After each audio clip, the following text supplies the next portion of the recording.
everyone, my name is Kayla Roach. Welcome back to my channel. Today I'm going to be rehousing 4 tarantulas.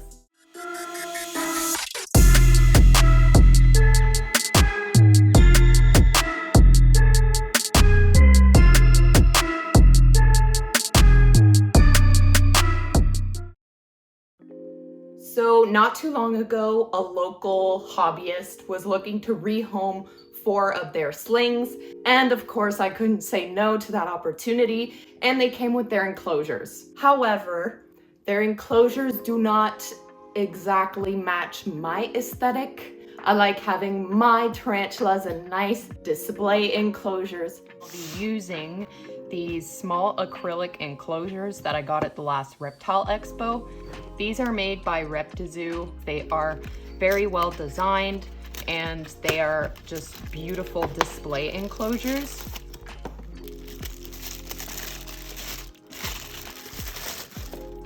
So we've got the cross ventilation on each side and then the sliding lid that latches into place with a magnet. For the substrate, I will be using the Zoomed Reptisoil. Usually I just make my own soil blends, but today we're going to be trying out this product.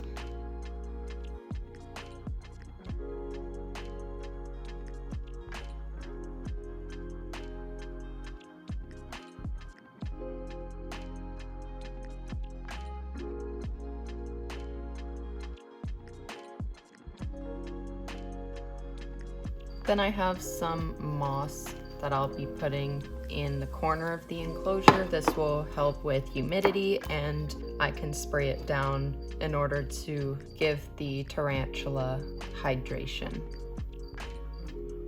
It also gives it a nice natural look.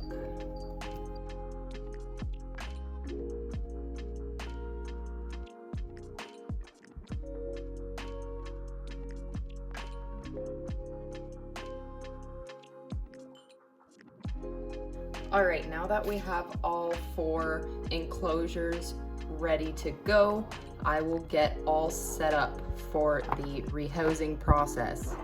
I will be using a plastic container that will be able to fit the old enclosure and the new enclosure. That way, if the tarantula comes out of its enclosure and I lose control of it, it'll at least be contained within this space.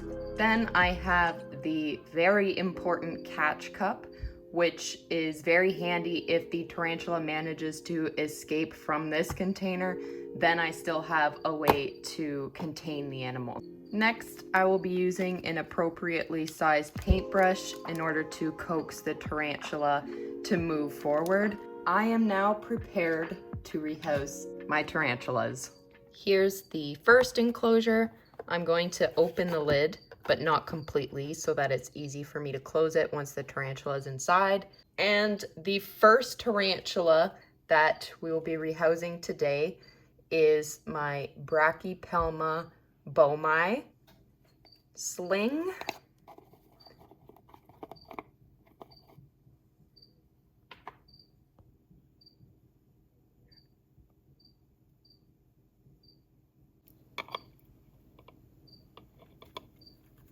Don't freak out. It's okay. Trust me.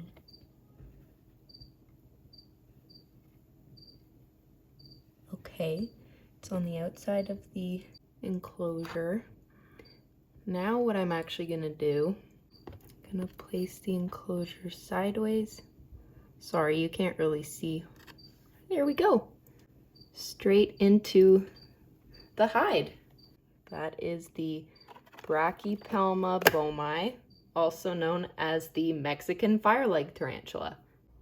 Here's the second enclosure, and the next tarantula I will be rehousing is my Lasiodora periabana sling, also known as the Brazilian salmon pink bird eater. Now you're probably wondering, why are you even rehousing this tarantula? This enclosure looks to be a perfect size. You're not wrong. This is a perfect size enclosure. However, I am trying to put my tarantulas in nicer display enclosures. So I'm using the clear acrylic rather than this scratched up plastic. All right, I'm gonna see if I can get this tarantula to just move over. Okay. Come on. Now go up. Up. Yep. Okay. Yes. And then down. Down, down, down. Oh, there we go. That was really easy. I am very happy with how that went. Look at you. So cute. There we go. We're gonna close that up. And there's a second tarantula rehoused. Enclosure number 3. This one will be for my Talitocatl albopolosis, also known as the curly hair tarantula. All right, I'm going to carefully lift the hide up just enough to be able to coax the tarantula forward. There we go. Okay. So I'm gonna try to get the tarantula to move out. Where'd you go? What are you doing? You trying to hide from me? Okay, okay, okay. I'm actually gonna completely remove this, and I'm gonna try to do exactly what I did for the previous sling. Get it to go right over the edge. Great. And down. Touch. Touch.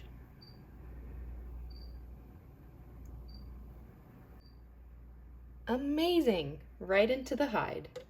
And I'm going to close the lid. Ta-da! Easy peasy.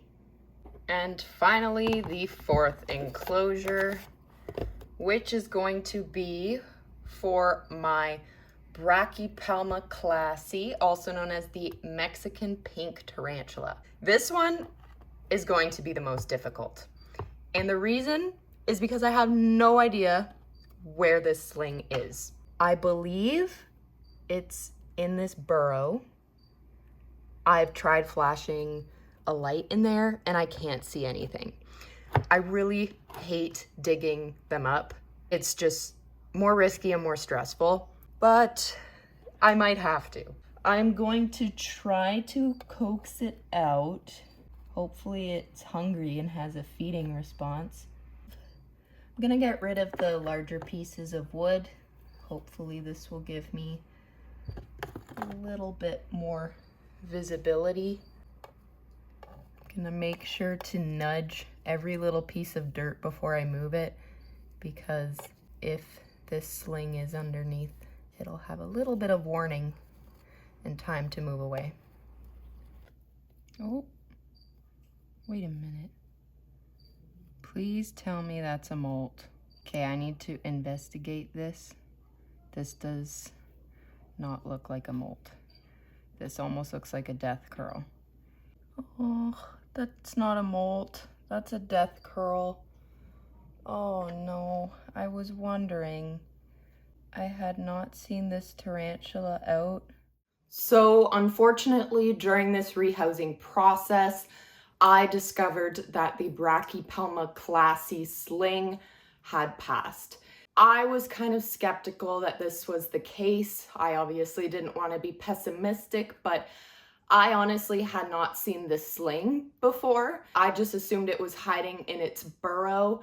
I am pretty upset about this, especially because that was one of the 4 slings that I was most excited about, was the Brachypelma classy. It's unfortunate it happens. I don't know what the cause of death was. It was likely dehydration, if I were to assume anything. However, the other 3 slings are doing fantastic, and rehousing them was quite easy, if I'm being honest. So I'm really happy about that. On that note, I'm going to conclude the video by saying thank you for watching. Thank you for all the support I've been getting on my channel. It means the world to me. And if you want to see more of my animals, you can go check out my Instagram page. at kaylas.critters. I post a lot of pictures there and lots of videos on my story, so you can be a lot more engaged with my content there. Thank you so much for watching, and I will see you soon in my next video.